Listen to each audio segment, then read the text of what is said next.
And she was like, and I'll be doing it from the What were you gonna? bathtub.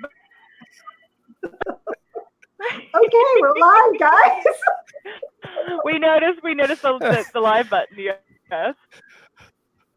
Yeah, well, Guys, this I is hit it like Jason's 30 idea. seconds It too is late. actually naked filling ink tonight.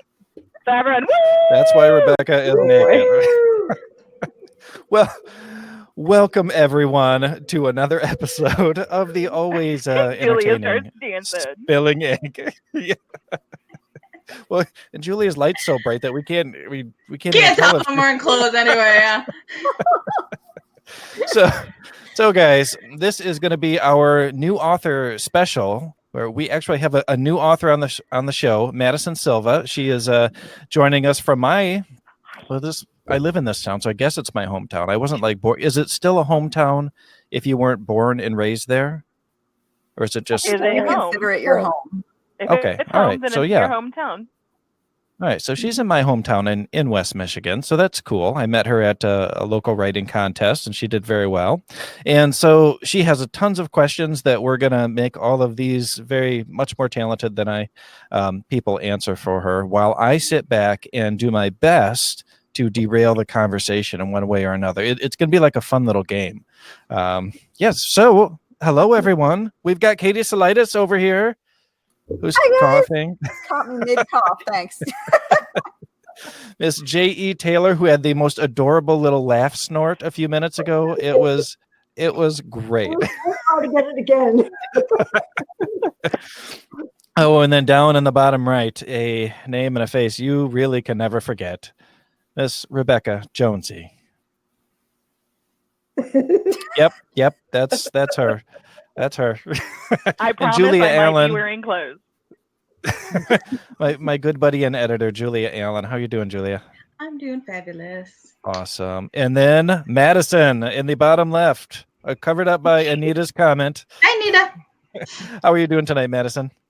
Hi, Anita. Pretty good. Awesome. Hi, Anita.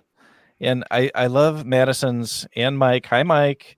I love Madison's setup because it looks like she's going to like cast some kind of incantation on us or something. It's really cool. Yeah. Candles flickering. It's scary. I like it. It's good. It's spoopy month. We have to have the spoop. Yes.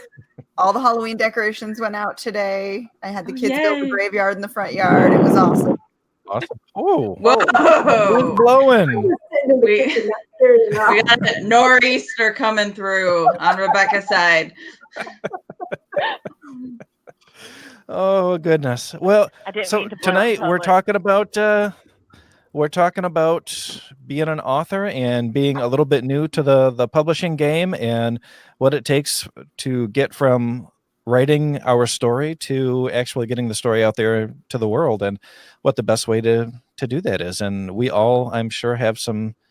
Besides me, we all, I'm sure, have some pretty good opinions on that. Everyone knows my opinions are worthless because they're the best already.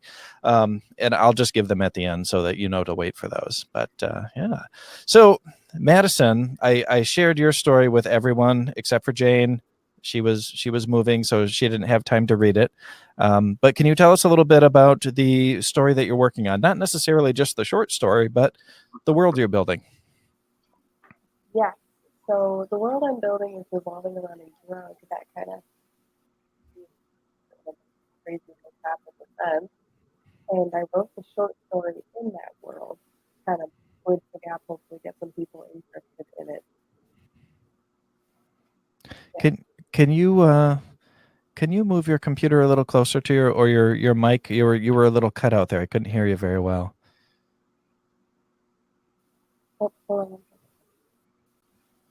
So you're just a little quiet. It's just a really She's wearing soft. earbuds. Yeah. Your microphone wasn't picking you up very well. Yeah. There we go. Oh, there we go. Much better. Okay. Could you tell us about that again? Because I think we missed some of that. Sure. Yeah. It's called the Eden Project. It's kind of revolving around a drug that is called Eden that ends the world in a massive event and just kind of strands a bunch of people who were affected by it And then I wrote Icarus is Burning as kind of like an introduction to that, hopefully get people interested in the world that I'm creating. And that's great to do a teaser like that. Yeah, awesome. I like I have the it. I like the premise. Yes, yes. It sounds awesome. Wait, was that Rebecca? I'm getting like this delay in audio versus video, so it's like, oh my god, everything is so creepy to me right now because I hear the audio and then I see you guys' lips move, and I'm like, oh, I don't know what's happening. I'm not on drugs that I know of. Are you sure you're not on drugs? My screen again. Curse. From a marketing perspective, having the teaser or the reader magnet, as a lot of people will call it, is an excellent way to get people a little freebie, a sample of your story. And you can use it in exchange for, let's say, getting them to sign up to your newsletter so that you can be in constant contact with them. So having that prequel, that teaser is excellent to use. Awesome. Cat butt. Oh, Hello. geez. He would do it. You zoom in there. There we go. Zooming in. I'm not zooming Oh, in yet. goodness. And then he arches his back. Yeah. So where are you at in the Eden project right now? Are you still writing or is it complete? Do this again. I can't Still with writing. the butt. Still writing. Yes, gotcha. Yes. I gotcha. He's too preoccupied with the cat butt in the camera. Well, I mean, at least someone's having fun, right? Yes, exactly. What do first drafts and cat butts have in common? Oh, that's a good one. What? There's Dang. got to be a snappy reply to that. Yeah, they both stink. Mhm. Basically. Oh yes, and he is the Catterday close-up. It is Oh. Saturday, right? Yeah, no, it's like Katie was saying, it's great for marketing, but it's also like good for like newsletter swaps and like other stuff to have that free short story. Because like a lot of readers will be like, oh, this sounds interesting, but it's a new writer. I don't know what their writing style is like. I don't know if I'll like them. Do I want to spend money getting the whole book? But you know, having that short story and saying like, ooh, here's an introduction to my writing and my world, and you know that works really well. Yeah. Well, that's exactly what I'm doing right now as we speak with a short story called Dementia, which is part of my collection of horror stories that's coming out in January. And I'm giving it away free right now to people to try to get them interested in the whole book. And of course, at the back of the Kindle file are the links to pre-order the book. So I think that's a key element there is when you're giving away a short story, to make sure that you're directing them towards something of yours that they can purchase, or at least your website if you're not finished with it, for sure. Well, so since you're still in the writing stage, and guys, Madison actually gave us some questions about things she was curious about, and we typically have such a loose format that we don't even do that, but I'm loving this because it's going to give us some stuff to talk about. I can't see you guys, but I'm assuming that you guys are just like wrapped. And all right, she's trying to shut the computer down. All right, And there's the butt. and there's the butt.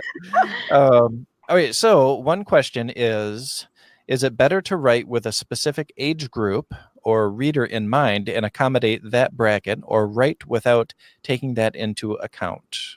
What do you guys think? Are you well? If it's young adult, Fix you it have to in think of the editing. age bracket, but Yeah. or middle grade, or stuff like that. But if it's adult, then I wouldn't necessarily worry about age. And I've had borderline young adult and new adult books as well. So Yeah, I would say if you have a general idea of who your target audience is, that is helpful, because you don't want to write something and then be like, oh crap, this is not good for anyone that is in my audience. But like Becca was saying, there's also a lot that you do in editing. You kind of want to let your creativity flow. So knowing this is YA, so here's the line I'm going to draw, and I'm not going to go past this for violence or sex or, whatever you don't want to get too graphic about with young adult. Like knowing that will help, but you don't have to like say, I'm writing for this specific person yet. Yeah, it depends on which draft you're in. If you're on a first draft, your goal is just to get a story written. I say without having to focus so hard on the details, because you're going to go through multiple rounds of revisions where you're going to really clarify that story. In the beginning, just getting the story out there is the goal.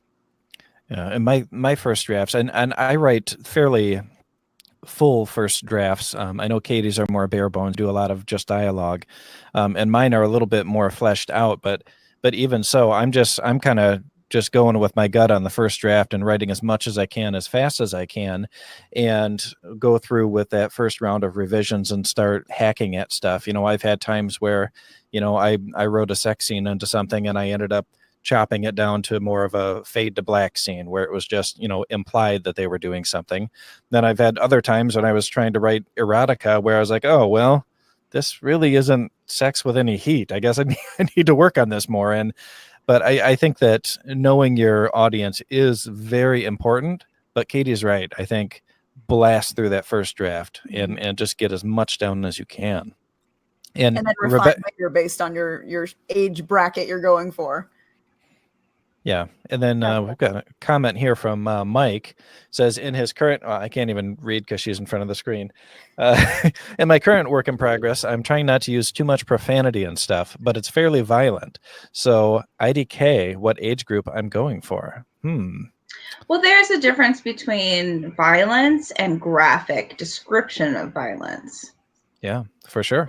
And also violence doesn't denote an age group, whereas sex seems to be a hard line. We can kill whoever we want to, and it can still be considered PG-13. But oh my God, somebody's having sex. That's it. We draw the line. Yep. Oh, for sure. And, you know, in young adult books, some of them are very, very violent. I mean, if you look at a popular series to reference is the Hunger Games, and it's an extremely violent series. However, if you're reading through it, you'll notice that the violence, while it is jarring, it's really not graphic violence. We're not talking about intestines spilling out or blood spurting out of this or that. There are very intense scenes, but it's, I don't know. I think that the violence in it is done pretty well. And you can see that it's YA. Yeah, it's not written out too graphically. Yeah. Oh, what are you thinking, Madison? Are you thinking later and sanitize? Yeah. Are you thinking YA, Madison, or are you thinking adult novel, or what are your plans? I'm definitely leaning more towards adult at this point, just because there's quite a bit of graphic violence in what I'm going for. Okay. So. And I prefer. Yes, Jane is the queen of graphic violence. She's grisly. Oh my Lord, she looks sweet up there. She's not. Don't let that face fool you. Yeah, it's because she's grown. Yeah, that's true. I'm a grown ass woman, you know. Yeah. Gotta write some violent shit. Can't kill my coworkers at the office. Gotta get it out somehow. Yeah. You gotta do a day job. You know that's what it is.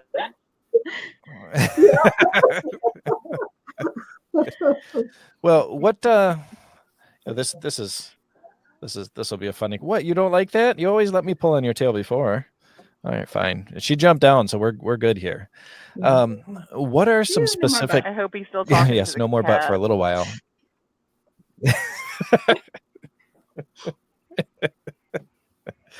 Well, another question we have is, are there specific things that should be included to draw a reader in? Now, this is a super general kind of vague question, but so for Madison, we're looking at a dark dystopian fantasy, right? I mean, or how are you? Okay. So within this kind of subgenre, what are some good things that readers are looking for out of this kind of book, do you guys think? Well, any book needs a hook. Has to be a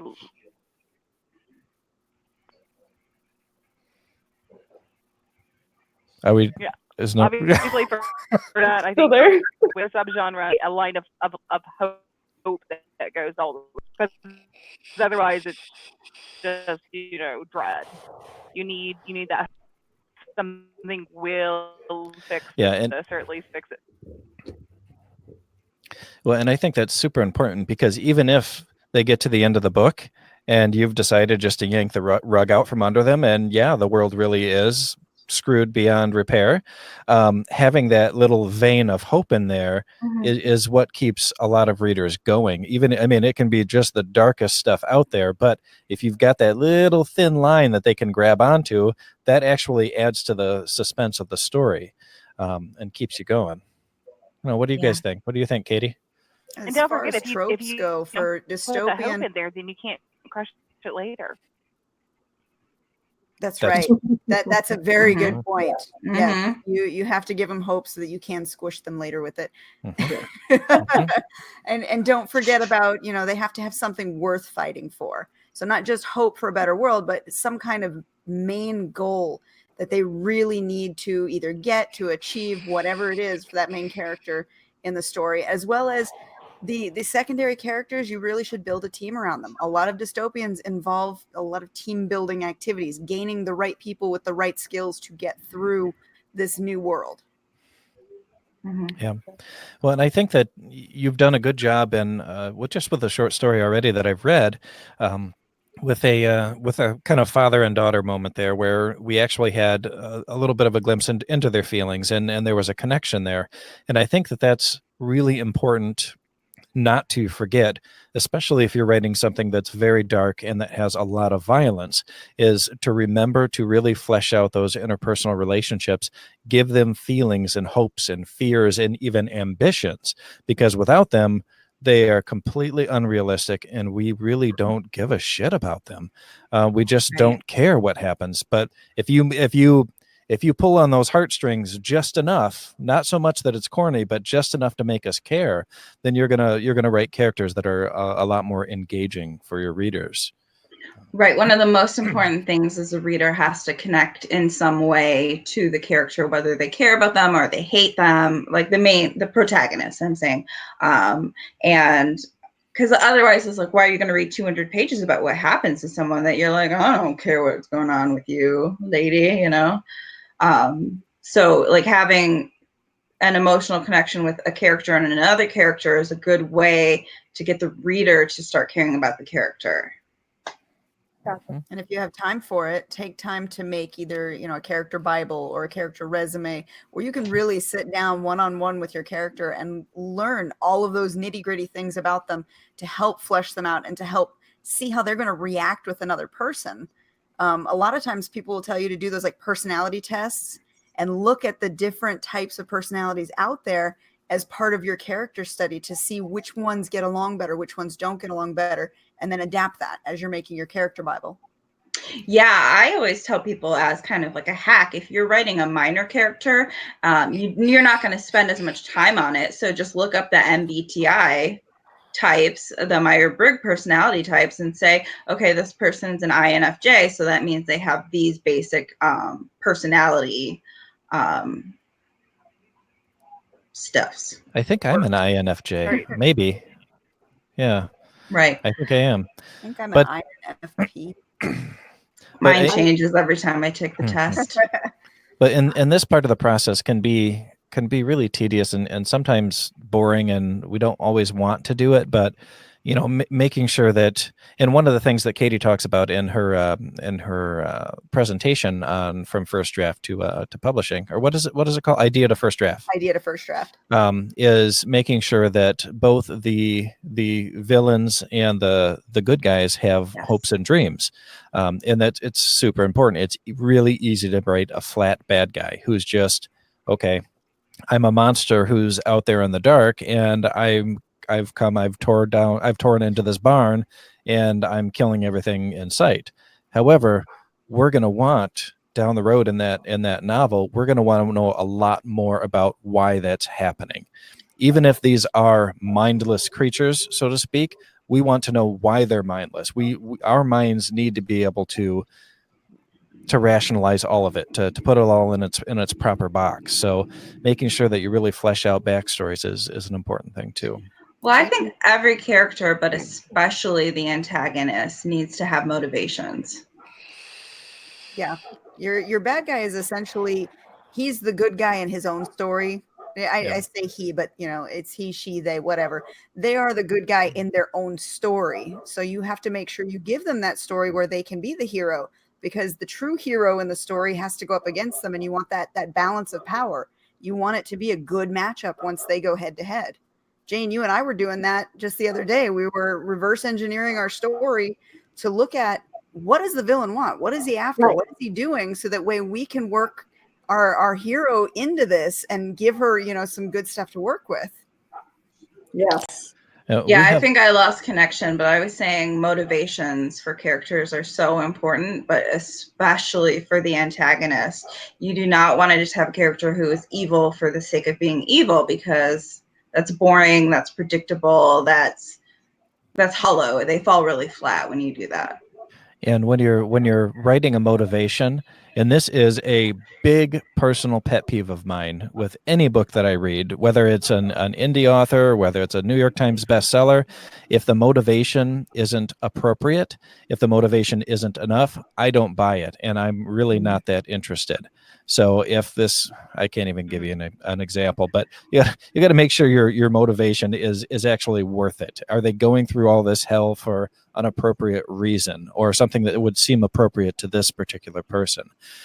Because there are books that fall way short on that in my opinion, and I'm just like, I don't understand why are they doing this? And I don't want to call particular authors out, but yeah, there are some that do it quite often, and it drives me bonkers. But then I still buy their books. I guess I don't know what happened there. I guess I kind of went off the rails with that one. Jason's giving a stern talking to someone right now. You know who you are. Well, you don't just put yourself through hell for no reason. I mean, I Right. do. That's just to survive. But we have a big long question from Mike Faria, and it is: have you ever stopped reading a book because the subject matter was too uncomfortable, or the material was too heavy, exclusionary of sexual or graphic overload? I'm currently reading a novel called King Leopold's Ghost that is about the exploitation and murder of millions of Congolese people during Belgium colonization in the 18th and 1900s. Mike, I certainly have. It was many years ago. It was called Exquisite Corpse, and I was just not in the right headspace to read it. It was about a serial killer who murdered young men and then had sex with the bodies afterwards, and it was so graphic that I put it down. I got a couple chapters in. I was like, you know what? I just can't do this. But I said, that was maybe 15 years ago, and I was in a totally different headspace than I am now. So who knows if I could handle it. But so I have definitely put down a book because I couldn't handle it. Yeah, there was a Chuck Palahniuk book that involved a swimming pool vacuum and a butt. And when I got to that point, I was just wow, this is like the first chapter. And I was kind of like, maybe later. So yeah, I mean, if life's too short to read every single book on your to be read list, and if something's really making you uncomfortable, like I used to have that guilt that like I have to finish everything I started or I'm like the worst person that ever existed. And now I'm just like, you know what? There's like a million other books that I could read that I could get more out of than trying to force myself through a book that makes me uncomfortable. What's it like being an editor then? Yeah, you have to go through everything. Right. Are you allowed to pass on anything at all, or yeah, is but it? has me doing in our the submission. Right. In our company, we try to be understanding. Like we have an editor that doesn't do any romance or erotica. Like, so I'll take care of that and work through that instead of her. So it's not like we like would force ourselves to be like, here, read this really traumatic scene for you that's like mentally damaging. Like we would pass it off to someone who feels more comfortable with it, or we would say this is not for us because it's mentally damaging to people, so. Yeah, I've had people put down survival games, Sorry, and then they have to finish it because they can't get the story out of their head. Right. Mm-hmm. So What about you, Madison? Have you ever put down a book because the subject matter made you uncomfortable? You know, rarely have I ever had to do that. I think I was reading a book. Gosh, it was a James Pattison Alex Cross book, and at one point it got a little dark, so I did put it down for quite a bit of time before picking it back up again. Jane? I think it depends a lot on the subject matter because they're too. uncomfortable. I usually end up Rebecca's quite violent. I can see Well, chucking books across the room. Because for me, like there was like reading a couple like Holocaust survivor novels was difficult for me, where I was like, oh, I don't know if I can get through this scene. But I was like, this story is very valuable and important though. So I pushed through it. But like the Chuck Palahniuk book, I'm like, intestines in a pool like is not going to add anything in my life. No. So close that one, put it away. Heather and I watched a documentary. This was 5-6 years ago, and it is still available to stream, called just Her Oshima. And it was most of us know the story of Hiroshima and Nagasaki, but this one was told through firsthand accounts, and it messed me up pretty bad. There was one of the women speaking was a mother who was trying to get her children out of a building that was on fire, and she couldn't get into the building, and so instead she listened to them scream until they burned to death. And I wasn't right for a long time after that. I was like, I mean, it's important, but that really messed up my head bad. I don't want to hear that stuff. Right. But yeah. That's the thing about these sensitive subjects, though, is sometimes they are very important, and sometimes we really shouldn't be forgetting them or ignoring them. Right. Yeah. I think it However, totally if depends it's on just a subject work matter. of fiction, feel free to set it down. You don't need to break your brain just to finish a book. Yeah, I was reading Agents of Asset, really freaking dark series, and I just had to put that shit right down because it was. Whew, that is I all was unicorns, broken. and rainbows, and sparkly things. I don't know what you're talking about.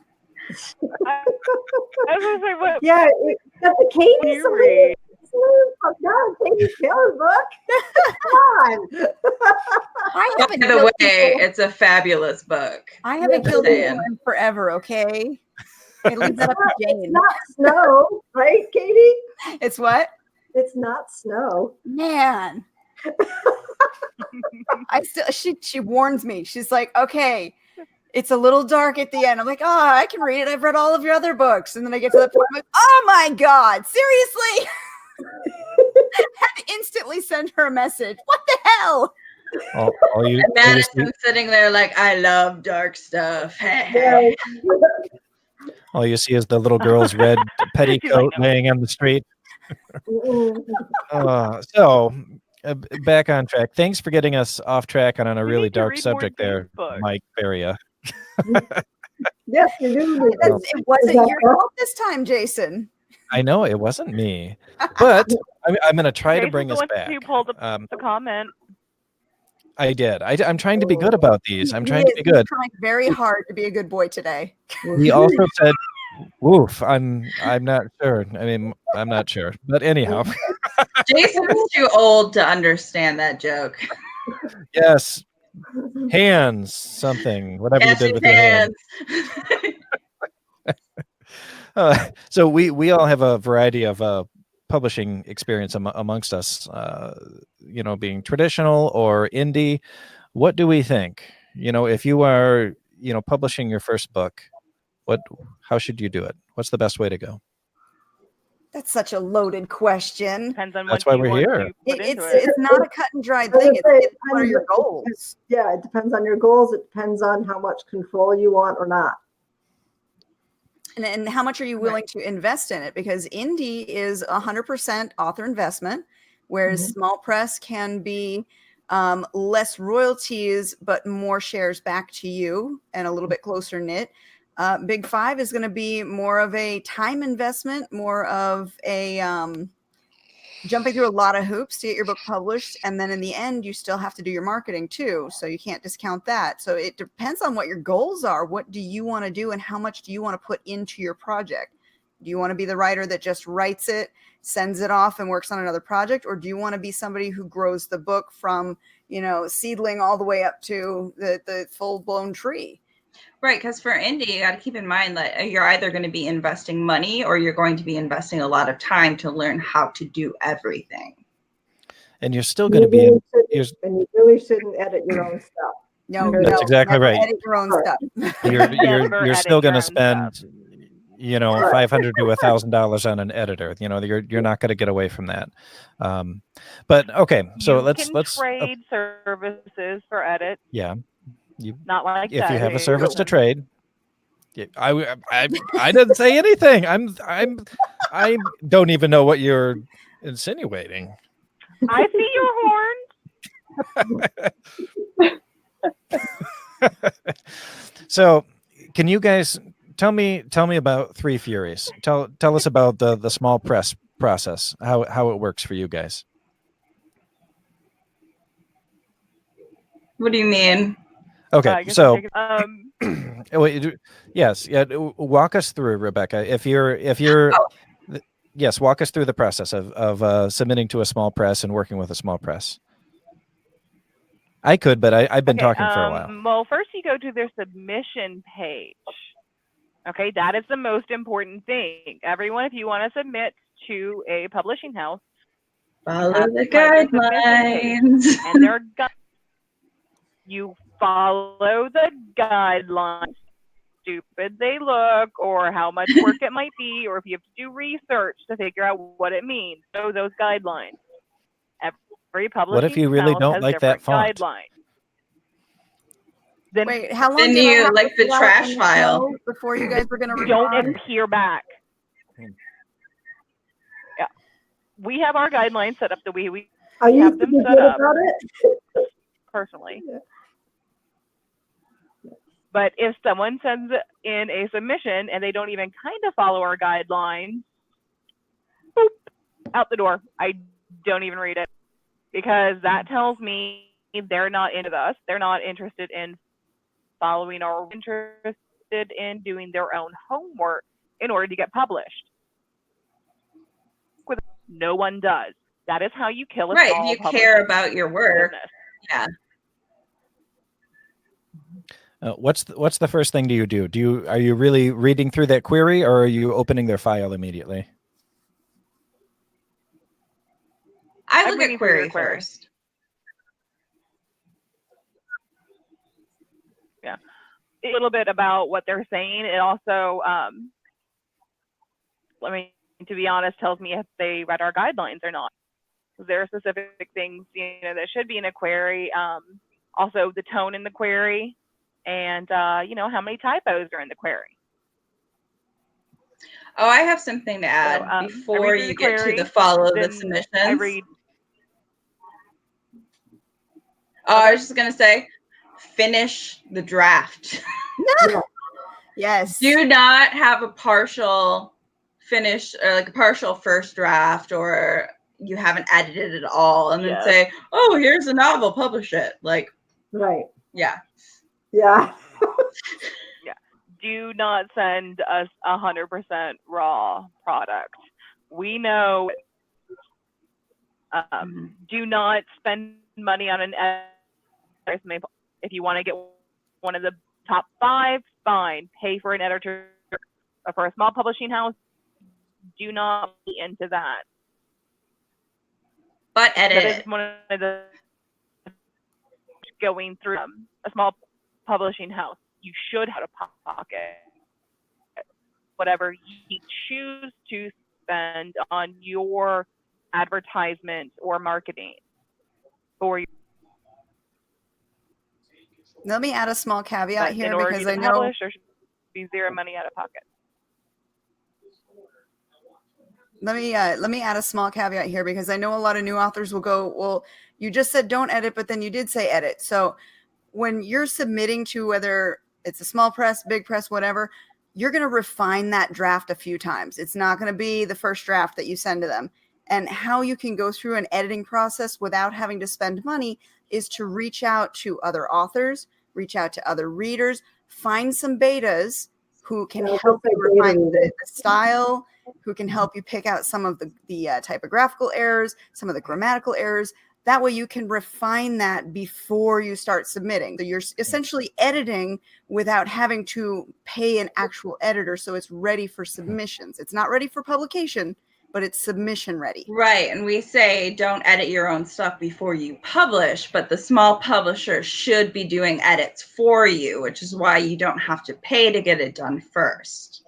And when you're editing, when you're getting ready to submit, what you're wanting to do is you're wanting to go through that manuscript and have other people go through it enough that you feel like it's as perfect as you can possibly make it yourself, and then give it one more read through and go ahead and submit it. And your editor and your publisher are going to take care of the rest for you.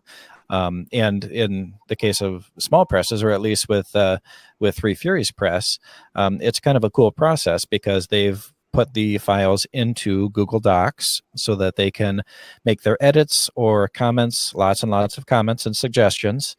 And then I have access to that. So I can see what they're doing. I can see what they want me to do and what they're suggesting I change, or questions about a particular tone I've taken or why I've included a paragraph. Usually if there's a question, that means I should just take it out because there's no reason for it to be there. But it's a good process because you feel like you're a lot more involved with it, and you haven't just sent your manuscript off to be chopped to hell, and then when it comes out, you find out what it looks like. So I think it's a little bit less jarring this way. Well, that's so the difference between small press and like the big five. Small presses are going to be, if you want to have a conversation about why this edit needs to take place, like I am willing to have that conversation with you. It may come to a point where it's like, is this the hill you really want to die on? Because if it's a huge plot hole or character inconsistency or copyright infringement, like we're not going to be like, okay, we'll let it slide for you. But the, big five, if you don't accept those editors' changes to your story, you don't get published. They're just not going to have that conversation with you. Yeah. You're not an equal partner. You're just a contractor that's submitted work. Right. We've had, actually, I don't know if Stacy Filek has been on this show, but she was a guest at the Herrick Library as well. And I remember chatting with her, and she was saying that, she was a little bit heartbroken, when her book finally came out, because it wasn't quite the story that she had written. It had gone through so many changes, and it's a beautiful book. I loved it, but it's one of those where you got to be a little bit prepared for that. But at least if you're working almost hand in hand with the editor, you know what's happening and why. So if there is something that you're like, oh, wait, there's a good reason for this. It's because book 2 is coming in a year, and this comes back. And then Julie is going to say, oh, well, that makes sense. Well, let's maybe reword it this way so that it fits a little bit better. But if you're actually working with the people that are editing your manuscript, it's a lot better, I think. Right. And I definitely our editors. I was just going to say, our editors, we have, experience in like what works and stuff. So we have a reason why we're going to tell you and give you suggestions on things, but we definitely are willing to have conversations about it. Go ahead, Bex.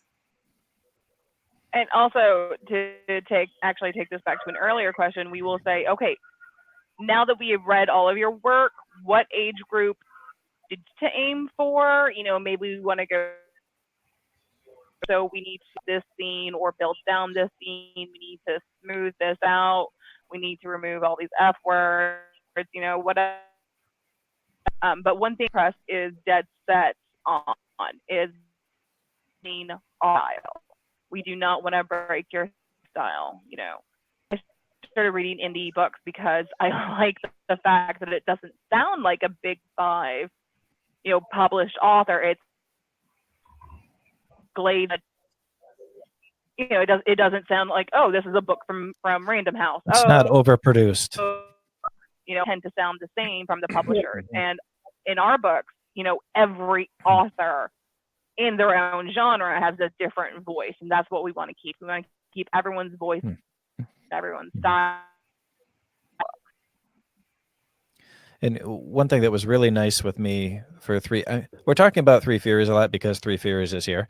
But I have self-published books as well. And I know that Katie has. I don't know if Jane has. But self-published, yes. Yes. Okay. Plus I own a publishing company. So, yes. yeah. Okay. Well, in self-publishing, I'll tell you what, it's not terrible. It's a lot more work. It's a lot of work, and it can be a really big headache at times. However, it's not that terrible. If you get connected with the right people to help you with it, if you could get connected with a really good editor, a really good cover artist, you can really do something with it. And some self-published authors have done extremely well for themselves. But as someone who's been doing this for a few years now, I found that I didn't want to do everything myself because I don't have enough brain power to learn everything there is to know about how to market effectively and use social media and use newsletters correctly. I need a team that can help me make the books successful. And this has been a really good team for me so far. And I'll give you an example why it's been so great. I am an extremely anxious person. I am depressed and anxious. I am bipolar. I've just got all sorts of shit going on in my brain. And it makes it really difficult for me to accomplish things sometimes. So when I got into this relationship with the Three Furies, I told them that going into that. And I told Rebecca, I said, hey, this is what I've got going in here. This is what you're going to have to deal with. And this is I need help. And she was like, that's all right. We're gonna make it work. And they have. And I don't feel like I would really get that kind of treatment at a lot of places. So I think that it's important going into it to make sure that you're also taking care of yourself, because this is a journey that is going to really take all of you. And if you're not in a good place with the people you're working with, man, it's gonna frickin' suck. Because this is your passion. You're giving someone your soul to do this stuff. Yeah, it's like getting married to a stranger. You got to have a good relationship with the people. You got to know what they're willing to do to help you out, as well as like what you need to be responsible for yourself. And Julia's like my sister now. She's like my little kid sister. Yeah. Yes. And Rebecca is the crazy aunt, but I feel like you already knew that. Right. Another thing I wanted to say is make sure to do your research. This goes for editors that you're hiring, cover designers you're hiring, or agents and publishers that you're looking into. Editors especially, I know so many, I can't even tell you how many writing groups I've been in where some writer with no experience, no training, no education hops on and says, I want to be an editor. What do I got to do? And it's just like, get training or, like just because someone is a writer does not make them a good editor. I can definitely tell you that is a true statement. And, just because somebody needs money and they'd rather edit than work at the convenience store on the corner, like doesn't make them a good editor. So don't give them your money. Like do your research, get a sample edit from people. Same thing with cover designer. Don't just choose someone from Fiverr because they're cheap. They could be plagiarizing the covers, like do your research no matter what, whether it's self-publishing or traditional publishing, like make sure you know who you're trying to work with. Sure. And always ask for recommendations. So Madison, if you find someone you think is good, ask around who would recommend them if anyone's worked with them. And Madison, once do again, you have any get a questions? rock solid train our life. Yes. What did you say, Jane? I think we got cut off. No, I was like, Madison, what do you have any other questions you want to ask us directly since we've had this conversation? Well, I mean, I had questions about copyright and stuff like that. That was one of the big ones. Oh, yeah. Super worried, and I know a lot of people would be about Copyright how that takes effect. Yeah. Well, Like, here's if you write it, can it? yeah, and work her on and it? this is a perfect one for you guys. And I've got a question right here. What is the best way to ensure the safety of your plot and characters prior to a finished published manuscript? And then enrolling in the copyright registry. Is this something we need to do or not? They have changed how they rule in court. So it's like they used to go by look at the computer file, what data was written, it's valid. Now they're saying you need a copyright more often than not to prove that this is your work that you did by this point. So you have 90 days from when your book is published to apply for copyright for that. So you don't have to go and do it before the book is published, but I would say definitely like once the book is published, apply for the copyright. You need to send in two physical copies of the book, fill out their application, and ship the books there. I mean, they apparently didn't get 2 of my books, so I got to do that again. But I mean, it's not like a super hard process. It's just kind of a pain in the butt. And if you only go ebook when you first are published, right, you can send them the ebook file. So that's a little bit less expensive than the hard copy. But send the books media mail. It's super cheap. Right. To ship right. it. Yeah, definitely. Not everyone knows that trick, but yeah, media mail. Also, with the physical go to the book government now, website. Don't use one of the services. Yes, exactly. Yes. Wait, can you repeat that? Go directly to the government website. Don't use a service website because like $200 and be like, we'll take care of everything for you. Just fill out this form. Well, guess what? The form gives them more information. What you would fill out, yeah. And you need for your card, do extra too. So no, just go directly to the government website. Cross their form, your I's, cross your T's. The electronic it's one basically easy. has it. You just need. Yeah, has it for $35 if you don't have a cover artist on it. But if you have something with a cover, it's $55. Right. I mean, it takes 20 minutes of your time and then mailing the 2 books in, but it's not so hard you can't figure it out. It's just annoying, really. Yeah. I had looked at it and they had like, is this pre-publication versus is this publication? And then there was this whole other thing about if just slapping the copyright on there. Mm-hmm. Whatever you do, though, if you are querying, do not put that stupid copyright symbol on there. It's insulting to the person. Like, I don't have anything better to do than steal your magical, amazing story, you know, just because you submitted it to me. Like, honestly, like, we are like, if you are querying a publishing house, they are not going to steal your stories. And what is querying? I'm sorry, I'm really new. Oh, it's an excellent question. No, that's a great question. Querying, so there's kind of a process that goes to saying, hey, I have this great book I want you to look into publishing, because publishers and agents get a lot of submissions. So it's kind of a way to say, like, yes, this story looks like it works. Yes, this author looks like they might be good to work with, before you have to read every single story that's submitted to you.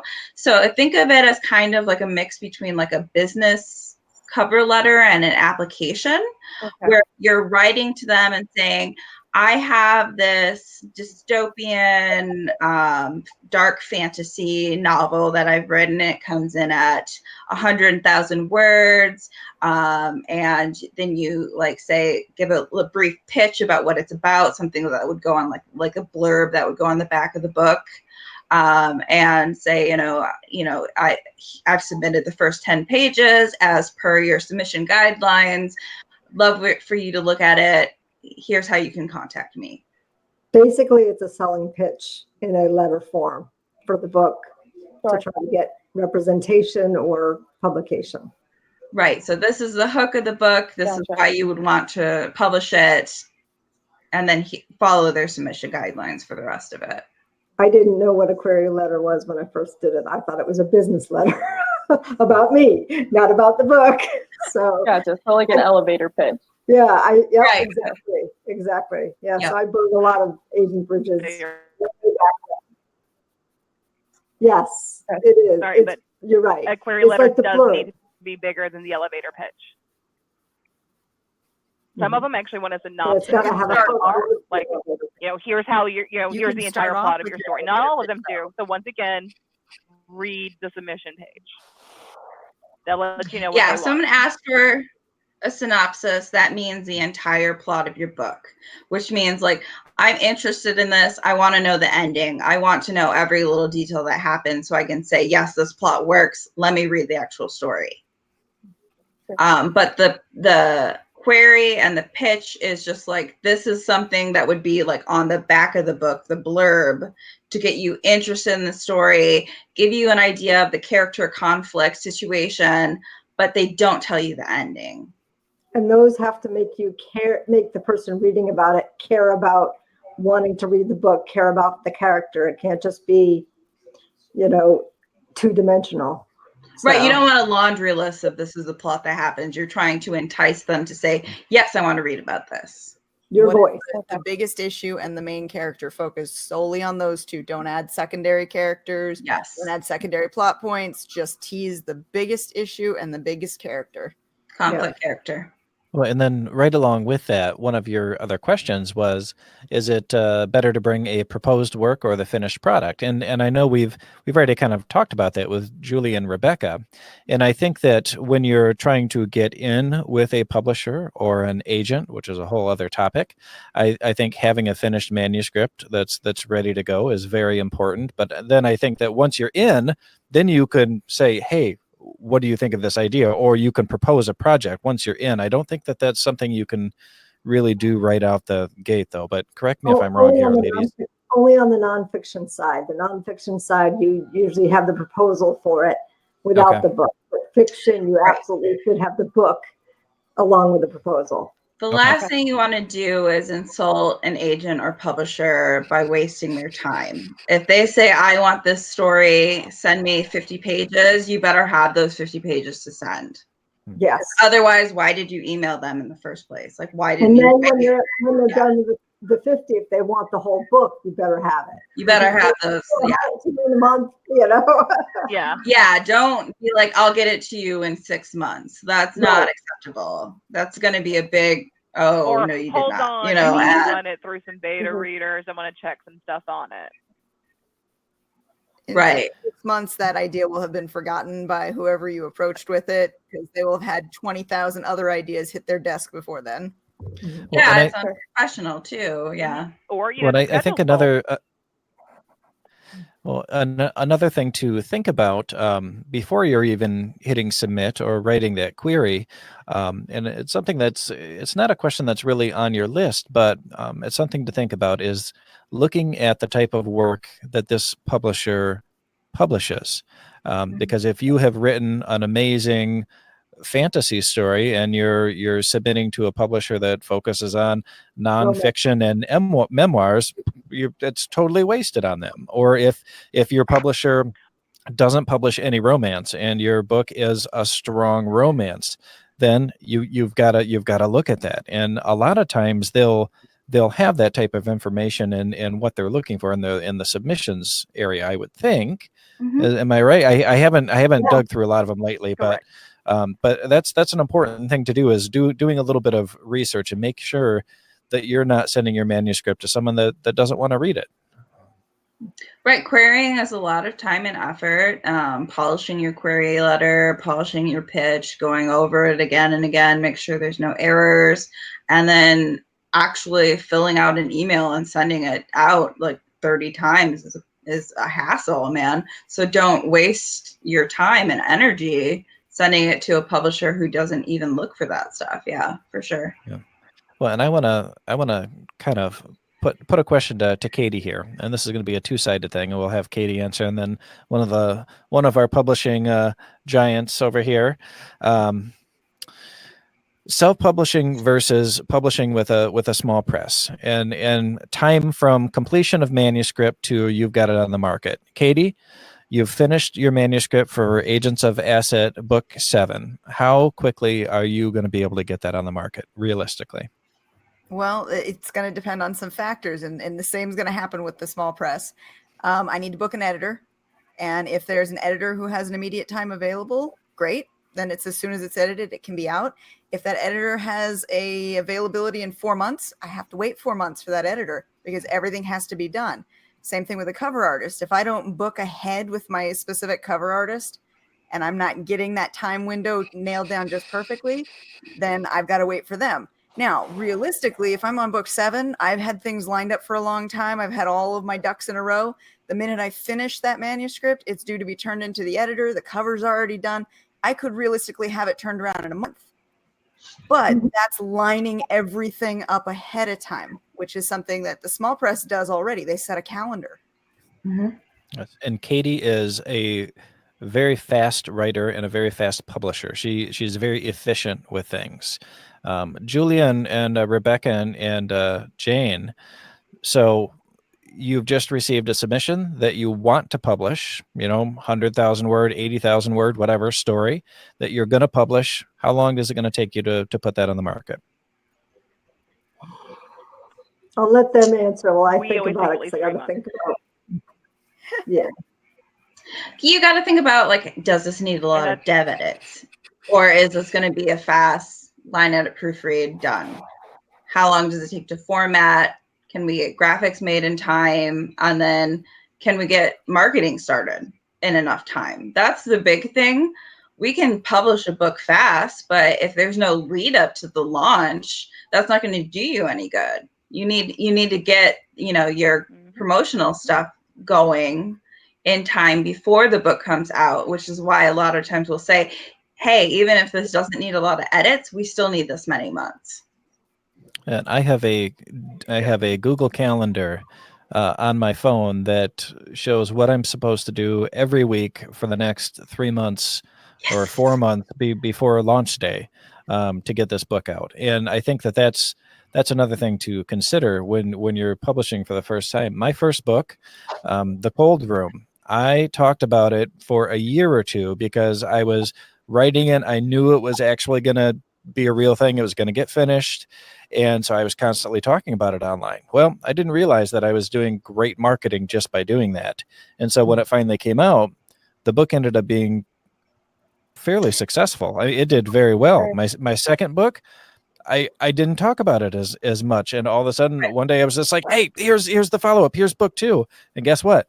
It didn't frickin' sell worth a damn because it didn't have a good push in front of it or behind it. And I will say, that's something that we at Three Furies Press do for our authors. Is we push it real good. I sit down and do a promotional launch schedule for our authors so that they are able to do their part in the marketing. Not every small publisher will do that for you, but that's something that we try to help our authors out with.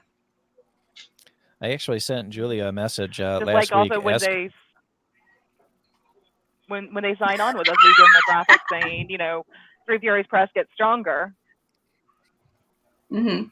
So they can start talking about it as soon as there's signs on, and then talking about it like Jason was talking about with his first book. You need to talk about it. You need to get people amped up.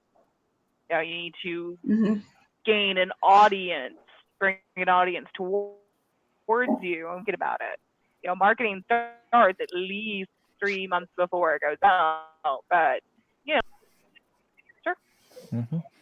Well, and if I was a first time novelist, still writing a book like you are, Madison, I would be talking about it as much as I could, anywhere I could, whether it's online or in person. In person is great. It's sometimes a little bit more awkward for me. It's more awkward because I don't love talking about myself, but as much as you can talk about it, just start going. Even if you don't finish it for another year or two, just start getting it in people's heads over and over again that you're writing a book. It's going to be amazing. It's this crazy dark fantasy. It's got these cool creatures and, just keep doing it. Keep it up. You got to, and eventually you're going to start becoming really proud of yourself about that book. And it's a good feeling. Right. And yeah. because I don't want to be like selly to people, you know, trying to sell my book, but it's not about that. It's like people genuinely are just interested in what I enjoy, what I like to do, what I'm doing with my life. My friends care that I'm writing, so they don't mind when I'm like, hey, book coming out, you know. Mhm.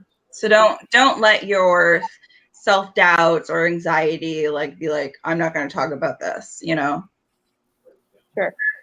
Also, random people like meeting authors. So it's like, yeah, I'm an author. I've got a book coming out, or, you know, I'm querying, you know, a publishing house now. You know, I'm doing this, I'm doing that. Oh, really? You're an author? Well, you know, what's involved with that?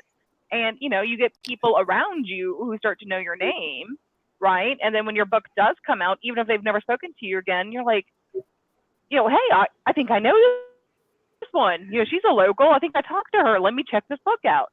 Mm-hmm. Well, And it in it's fact fun works meeting just authors like that. because it's a cool profession, and we're creating worlds and we're creating characters, and it's kind of mysterious and exciting. And it's funny, I was at work just the other day, and our receptionist comes wandering into the back to find me when I was working. She was like, hey, there's an author here. I think she's kind of a big deal. I was like, what, really?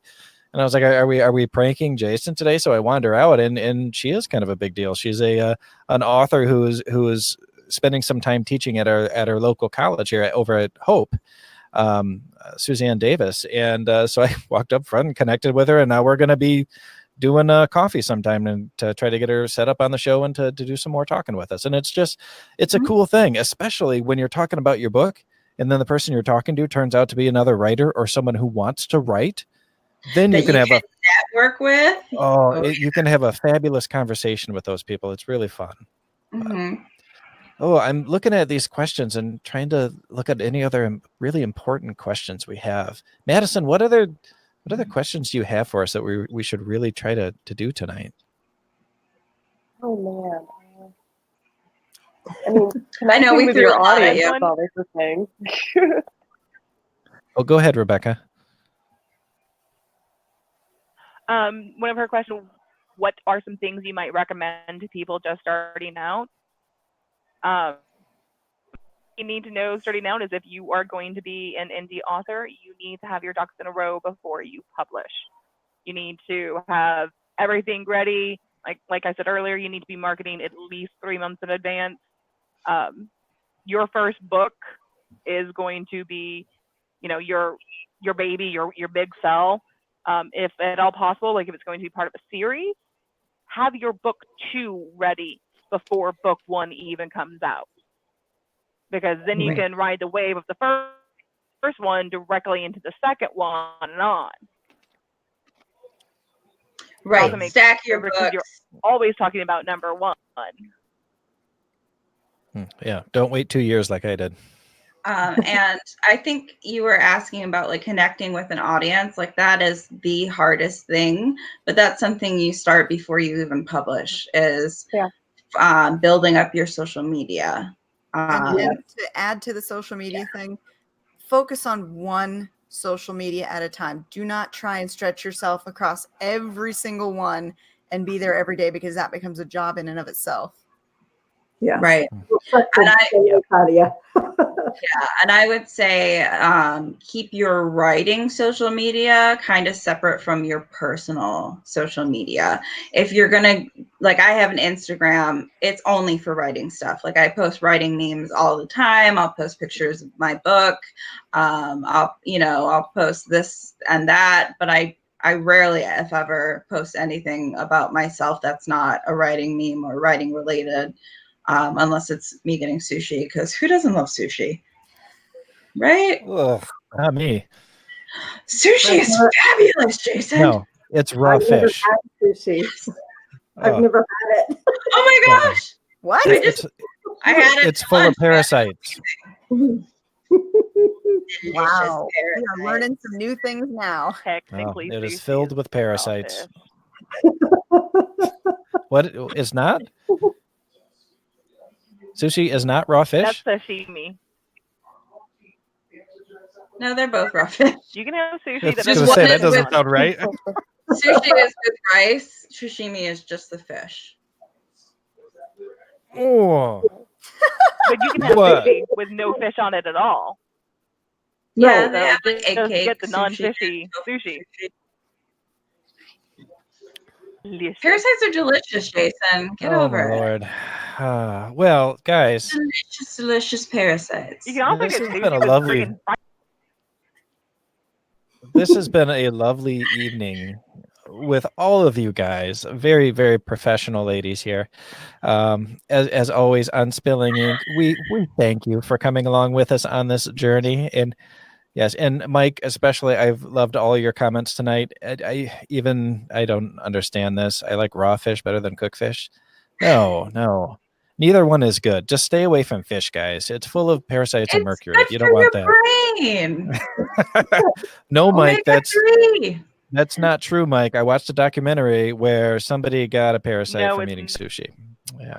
Ooh, Yep. there you go. Full of parasites. Ugh. All right. If you Well, can that's it for impregnate your this week, mouth. guys. Yeah, I've heard that. Well, that. I'll Yeah. see you in 2 weeks on that note. Yep. Yeah, Especially perfect next end of week, the okay? show. That's a great way to end the show All about tonight. Tigers, foods, and snacks, I think. Well, at least it's not Pop-Tarts and toaster strudels. So Well, now I it's guess. dinner time for me, guys. So excited, yeah. All right, everyone, thank you for watching tonight. If you like the video, like it or share it, whatever you want to do with it. But definitely come back and see us next week. So have a great night, everybody. Bye, guys. Bye, guys.